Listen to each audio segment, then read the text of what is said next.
இயேசுவே உம்மை ஆராதிக்கின்றோம், எம் வாழ்வை உமக்கு அளிக்கின்றோம், உம்மை அன்பு செய்கின்றோம்.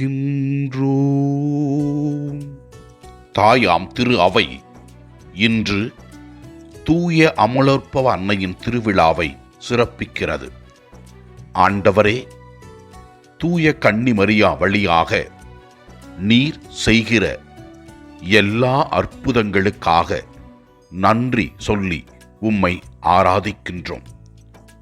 முதல் வாசகத்திலே நாம் பார்க்கிறோம், இறைவனால் படைக்கப்பட்ட ஆதி பெற்றோர்கள் சாத்தானின் பிடிக்கு அடிமையாகி இறைவனின் கட்டளையை மீறியதை பற்றி விளக்குகிறது.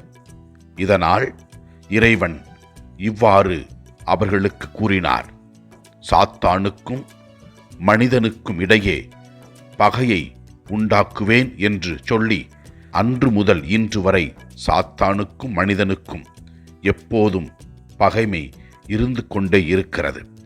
சாத்தான் மனிதனை கடவுளிடமிருந்து எவ்வாறு பிரிக்க வேண்டும் என்றும் கடவுளுக்கு எதிராக எவ்வாறு செயல்பட வேண்டும் என்றும் மனிதர்களை தூண்டிக் கொண்டிருக்கிறான். இரண்டாம் வாசகத்திலே நாம் பார்க்கிறோம், உலகம் தோன்றுவதற்கு முன்பே கடவுள் நம்மை கிறிஸ்து வழியாக தேர்ந்தெடுத்து நம்மை மீட்டெடுத்திருக்கின்றார் என்பதை பற்றி தெல்லம் தெளிவாக விளக்குகிறது.